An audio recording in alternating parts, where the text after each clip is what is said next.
Emotional and physical abuse remain among the most serious problems in intimate relationships. Still, many describe the connection between an abused partner and their abuser as a destructive loop, one that traps them solidly. They struggle to picture life apart. There's a common belief that abusers prey only on those who appear fragile or insecure, people they assume will be easy to dominate. In truth, that assumption is misleading. Many abusers are drawn to confident, accomplished, and energetic individuals, finding a disturbing sense of power in breaking them down.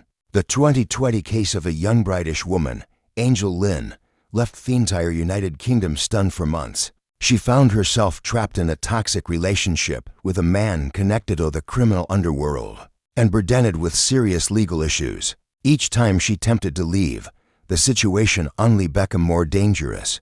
On her final effort to walk away, tensions exploded into violence. She was kidnapped and her life was nearly taken. Against all odds, Angel survived, but the life she lives now is far from what most would call ordinary.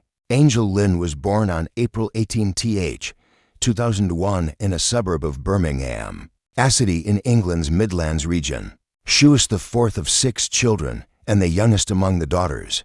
Her parents, Patrick, affectionately called Patty by friends, and Nicolette, known as Nikki, led modest lives. Patrick operated a small retail business, while Nikki dedicated herself fully to managing the household and raising their children.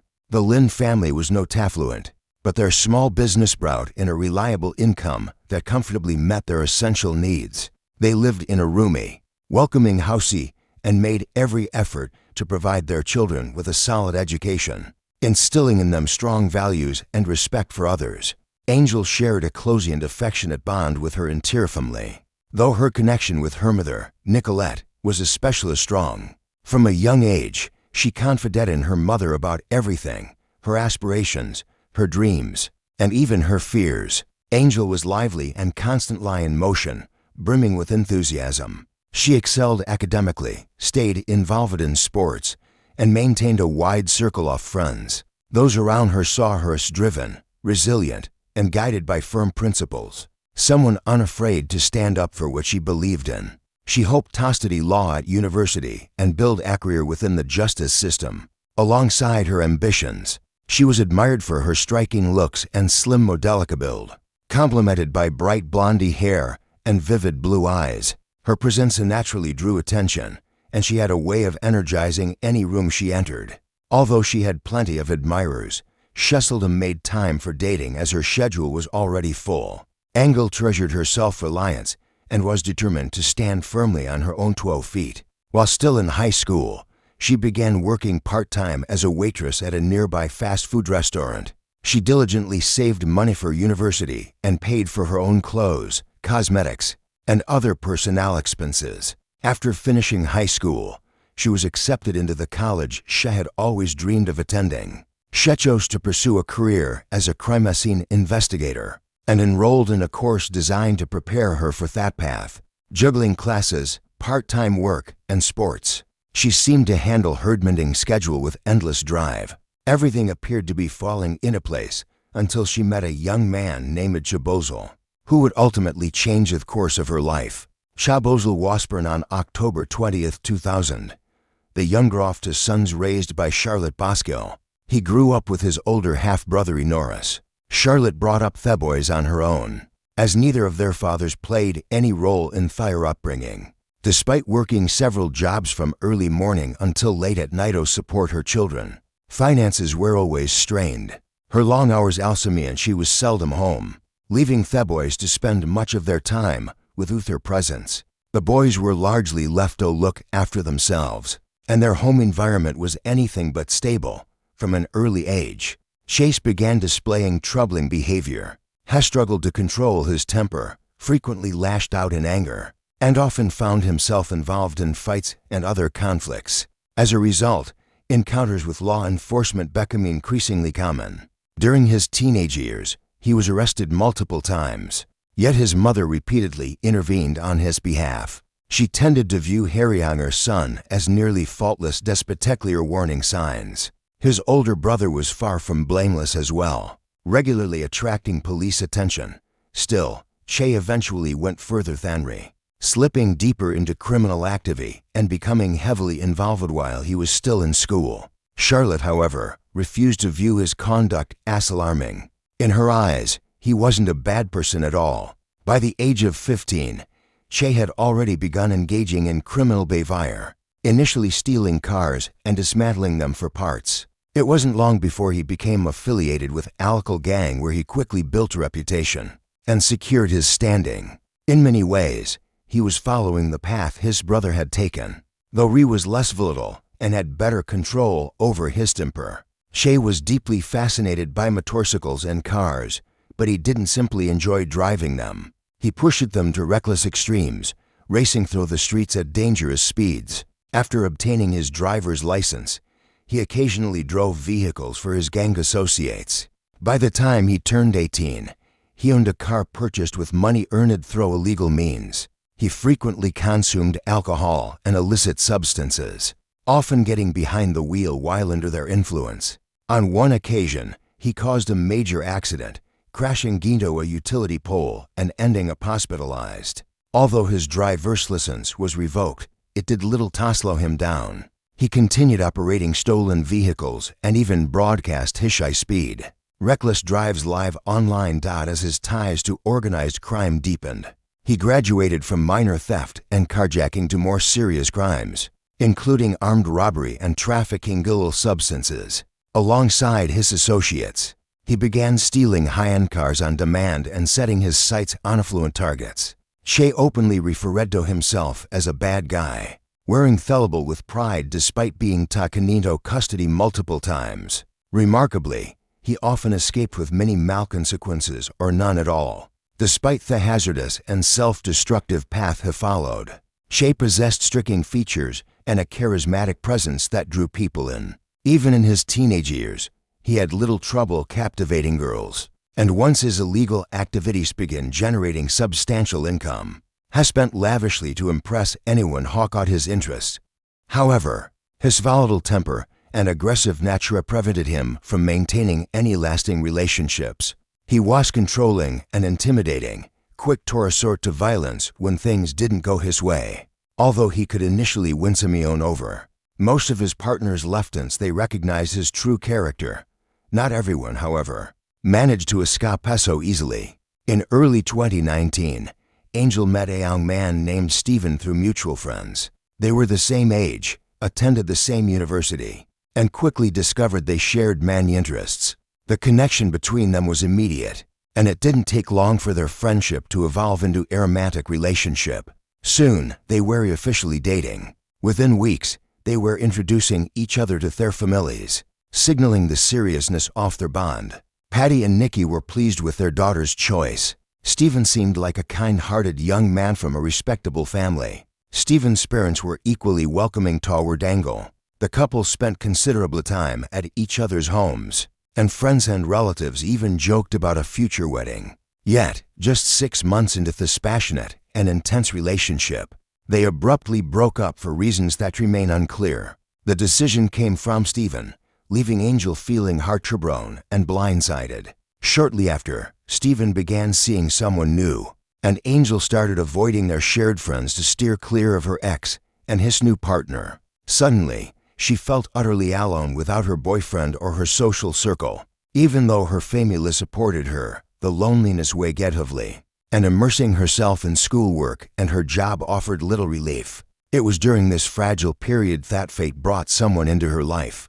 Woe would leave a lasting impact. Angel and Che met by chance, and her striking appearance immediately drew the young criminal's attention. He approached her, asking what had been troubling her, and suggested a walk and a coffee. Angel, needing someone to confide in, found Che to be unexpectedly attentive and seemingly empathetic. Listening to her with apparent care, they exchanged numbers and soon began talking and meeting frequently. Che made a point of impressing her, showing support and kindness, and before long, Angel realized she was falling for him. At that time, she genuinely believed she had met Simeon truly worth her affection and effort. Che lavished her with expensive gifts and took her to stylish clubs, restaurants, and concerts. Angel tried to learn more about his work, but he was careful to conceal his criminal activities. One evening, she invited him to dinner at her parents' house.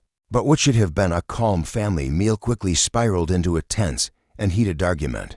She's arrogant and overconfident demeanor did not sit well with Angel's parents. Afterward, Nikki spoke privately with her daughter, expressing her worries and urging Angel to end the relationship. Wanting to avoid upsetting her parents, Angel Lynn played things, insisting that she and Che were just friends and promising to see him less. Despite this, the couple continued dating in secret, never seriously considering a breakup.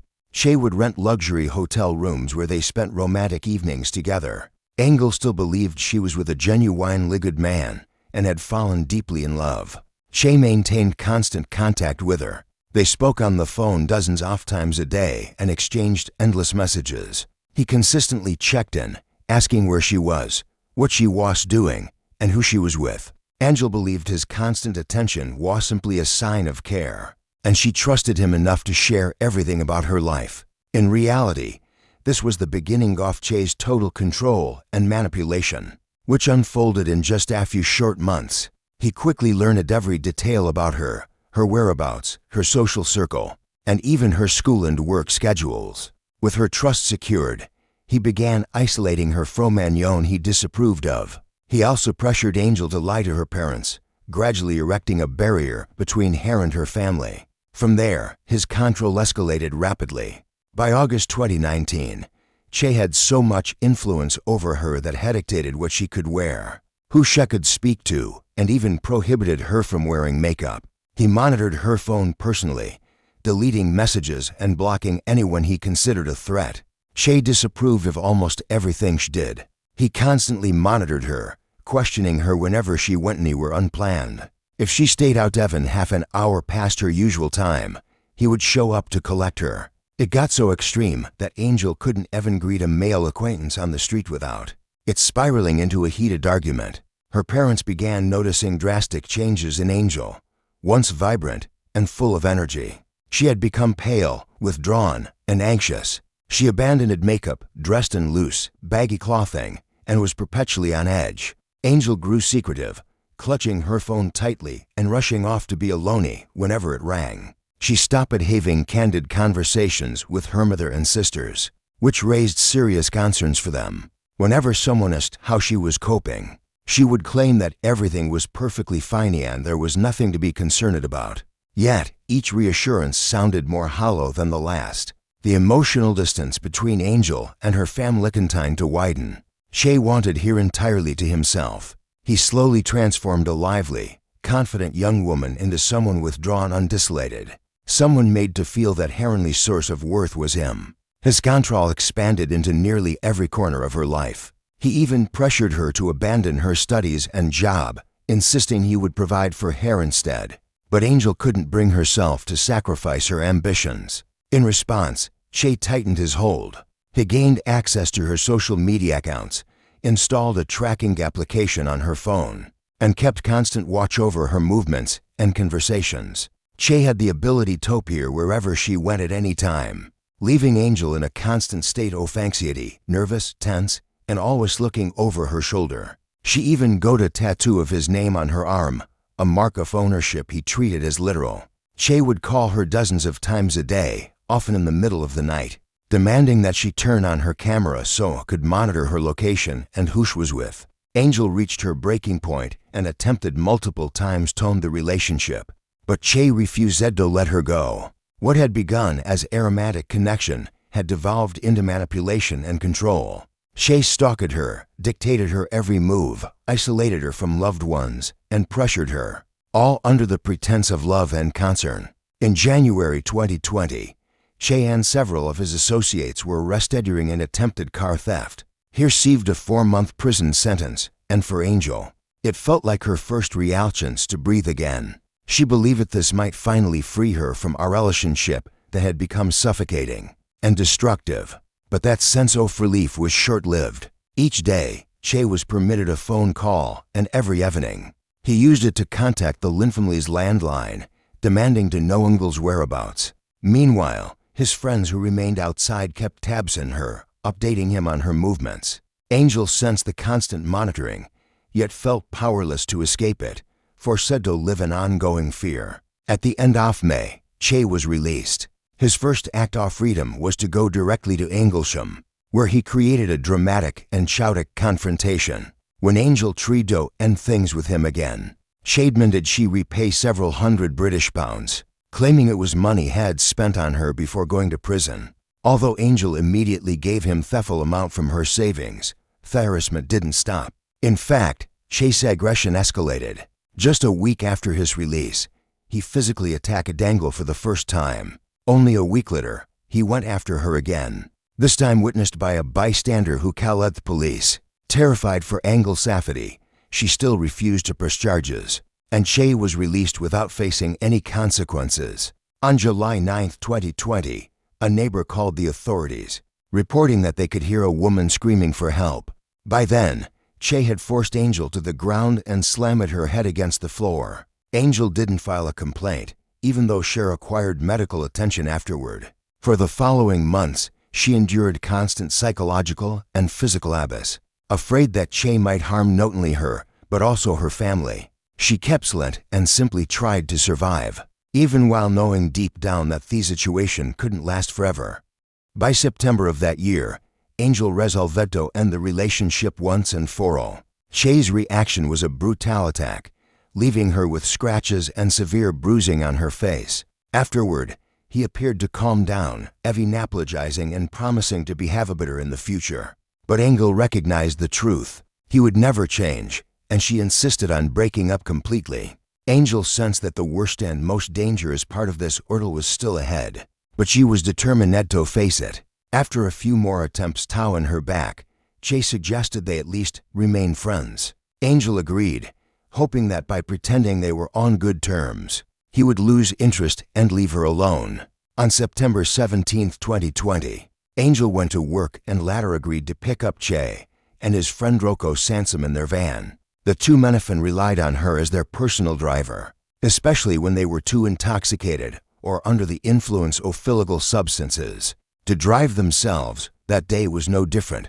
Angel arrived at the designated parking lot where Theven was waiting with Che, and Rocco standing nearby. Once everyone was inside the van, they drove off. At some point, Angel and Che got into a heated argument. She pulled over, stopped the vehicle, and jumped out of the driver's seat, sprinting away as fast as she could. Street surveillance cameras captured the moment, showing Che visibly enraged. He chased her down, grabbed her, and forced her back into the van before taking the driver's seat himself. The vehicle sped back onto the road, blatantly disregarding traffic laws. What unfolded was, in essence, a kidnapping. Angel was trapped inside Theven between the two men, terrified, and no one truly knows the extent of the fear and trauma she endured during those moments. Over the next 15 minutes, police received numerous reports about a suspicious van speeding erratically down the highway, but officers didn't reach scene before disaster struck. Suddenly,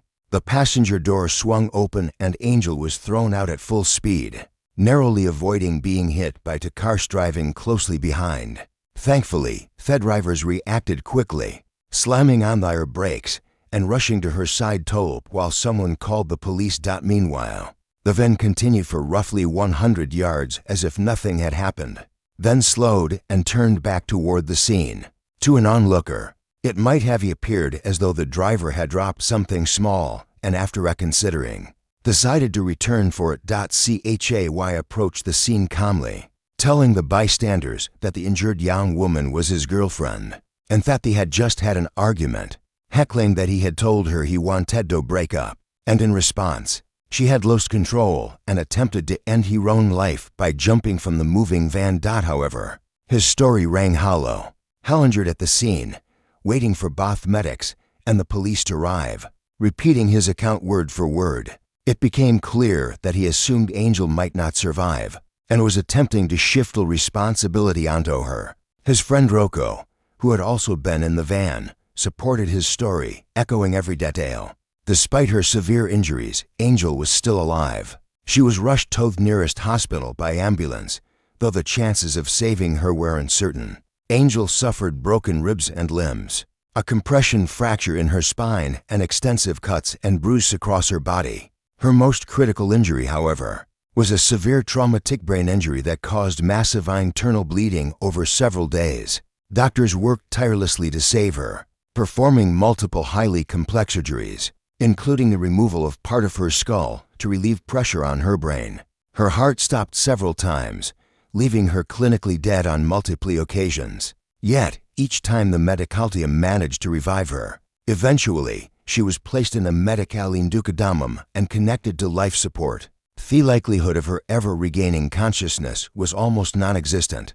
The doctors were stunned that she had survived the initial attack, but their prognosis was bleak. They warned Thel family that even if she somehow survived and could breathe independently, she would likely remain bedridden and in a permanent vegetative state. Doctors even suggested removing her from the costly life support machines, but her parents refused to consider it.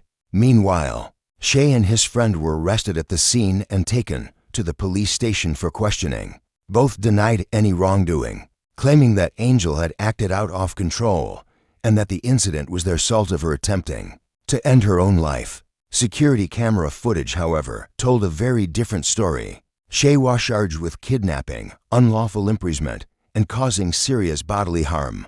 His friend was arrested as an accomplice, and both remained in jail awaiting trial. The trial finally began in January 2022 with additional charges of assault and harassment added. Neither defendant admitted guilt, and prosecutors struggled to present clear evidence proving that Angel had been deliberately thrown from the moving van. As a result, the jury was unable to reach an unanimous verdict, and the perpetrators received relatively light sentences. Rocco was sentenced to just 2 years for his involvement, while Che received 7 years. In March, even that already lenient sentence was contested when Che's lawyer argued it was excessive, pointing out that he had no prior convictions for violent offenses and seeking a reduction. Fortunately, the appeal was denied, and the prosecutor's excuse to increase Chase's sentence from 7 to 12 years was approved. However, he remained eligible for parole after serving 6 years. Against all odds and despite severe brain damage,